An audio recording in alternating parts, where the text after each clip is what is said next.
the continuation of Akame ga Kill's story after the end of the manga, alongside with a brand new character, a brand new place to conquer, and a whole bunch more stuff coming into it. This is the start of a brand new series of the creator known as Hinowa Crush, as it's being known as, or Hinowa Conquerors, as it's known in Japanese. So there's a few things to get into this immediately, so let's get straight up and talk about Hinowa ga Crush. I know there was quite a few people that was kind of expecting this, kind of excited, since I did know and all that when I first talked about that this was going to be a thing. A lot of people were kind of curious to see what is going to happen with this, because on the first picture of when this was teased showed the main character and as well a girl looking like Akame. Now especially I can confirm that this girl is Akame by the end of this chapter, so this does take place after the ending of Akame ga Kill. Whether or not that you might have to read that story or not, or like even just have a little slight awareness to know what happened in Akame ga Kill,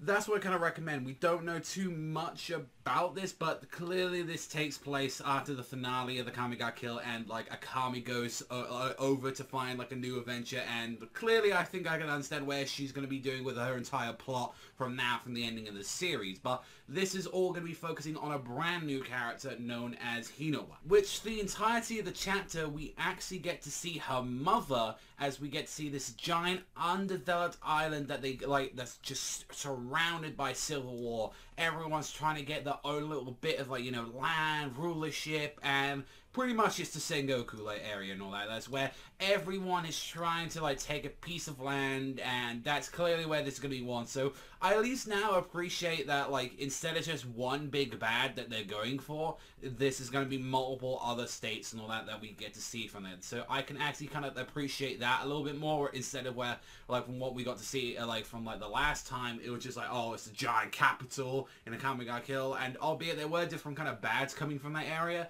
there was only just the one big enemy throughout the entire series, and it never felt like we had other threats to be careful of. And I'm hoping that this time we expand, you know, our horizons a bit. Like, immediately in the start of the series, you get to see the main character Hinowa. She's out with a boat getting ready to attack these Sengoku assholes. You get to see with the main force as well that this is badass fucking old man just carrying a tree, like ready to kill some motherfuckers. Like, I believe it was like to the Saryu nation, I believe, where it was like, oh, we're gonna be able to like take care of them. And with the enemies that they were going against as well, like where like they were having this naval battle with like this giant, like clearly just definitely like Edo kind of period like looking guy, we was able to deal with him, and like with the whole Tenro army as one, where it seems like the main baddie of this army is going to be someone known as like Yomi Hime, who like at first I thought was Akame at first with the design, and she clearly has supernatural abilities as she is able to clean every single one of Hinowa's army just like it's absolutely nothing. Whether or not this is a Tegu ability or something clearly different, like it was able to completely destroy Hinowa. As you got to see, like she just got cut into pieces, just blood everywhere, like her hands missing, and she gets picked up by like the fucking neck and just gets blown to pieces. So immediately we can confirm that the gore from Akame ga Kill is definitely going to be staying around, and the only thing she's thinking of this last is her daughter Hina, as she gets blown to absolute pieces, as like her crew members that she told to escape while she was taking care of her just got to see as like all bits fly out everywhere. And like this story takes 10 years after this, so it feels weird that we got a slight introduction to her mother and then get to see that she got like immediately killed like by this Yomi Hime after like all this time, and now it's like her daughter that's taking up like the mantle, who like with what we got to see as well, like, you know, with Hinata, like, you know, she clearly wants to live in her mother's stride, and she's like, even to the fact of saying, you're gonna call me like, you know, like Hinowa as well, I want to take up the mantle,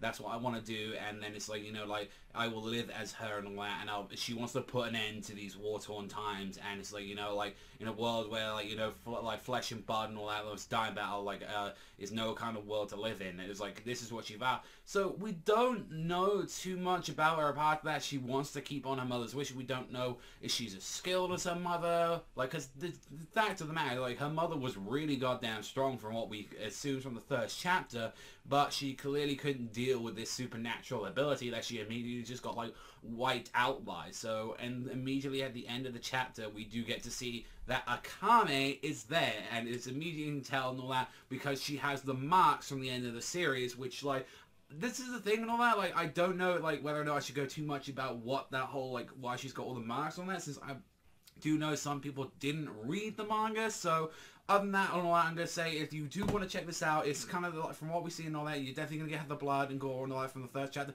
Isn't as gory as the first chapter of Akame, I will say that much, and it was more of an introduction to the world than it was the characters, so maybe like chapter 2 might get a little bit more, but the rest of you guys and all that, like, if you do want to know what happened to Akame and all that in the end of the series, I'm going to say this now, so the rest of you that don't want to know about that, leave right now. So we're going to be getting into it. The fact that Akame has these marks on it is due to the fact of that Tegu, like, using the maximum and then cutting herself with it and being branded forever, so she will be known. Now, I will imagine that, like, even though it's an undeveloped island, I'm pretty sure like they do have messengers and they do have boats going out like time and time and probably do trading with the capital. They probably do know about like Night Raid. They probably do know about it. And like the fact of the matter is that the ending of the series is that she even said that she was going on a quest to find out to cure herself of the curse. So this is clearly where she's going, and she's clearly wound it up on sea, like she's probably had an accident or something, and I can imagine that what's going to be happening is that maybe, like, you know, Akame is going to teach her ways and all that. Like, we don't actually get to see in the series and all that, does she actually have a Tegu still and all that? We don't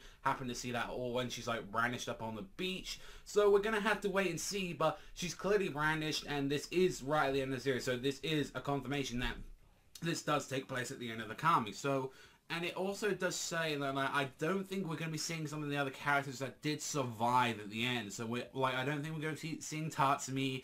Like, that might be, like, at the end of the series, maybe you might hear something about him, like, or Mine, or some of the few other characters that survived. But mind you, the character count and all that survived at the end of the Kami was pretty goddamn low. So, whether or not we're going to be seeing a couple of those characters, we're going to have to wait and see. But what Akame is going to bring to this story, I'm going to be curious and all that, because clearly I think they brought her back because she's a popular character, and her quest wasn't finished yet. Like, she said that she had more to go, and I think, like, how, like, Akame's popularity kind of died down at the end, they wanted to do a brand new story, but also as well, like, keep that character's, like, whereas, like, she still has more to do, and, you know, she's like, let's put her in there, because some people are clearly going to, like, get into the story because she's in there. So what's going to happen with that, I don't know, personally, and all that, but I feel like she's definitely going to be teaching, like, Hinowa, like, how to fight a little bit more. Whether or not that this world uses Tegus, we're going to have to find out. There is clearly magical items in this, like, on this island, and whether or not they're Tegus or something completely different,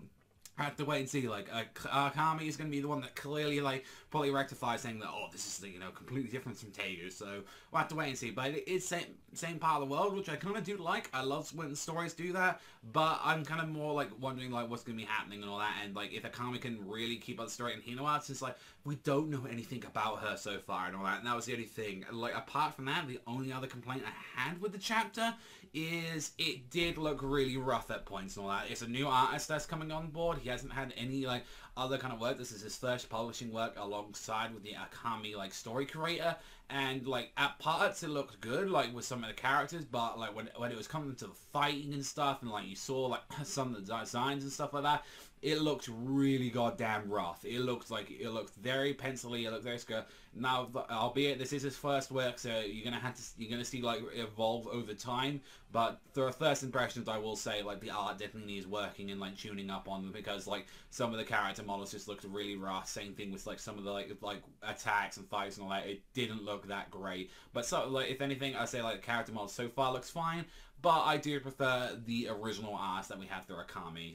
I will say that much, like, already and all that from even the first chapter. But we'll wait and see what's going to be. That's all from me. Thank you as always for watching, and I'll see you guys, though, next time.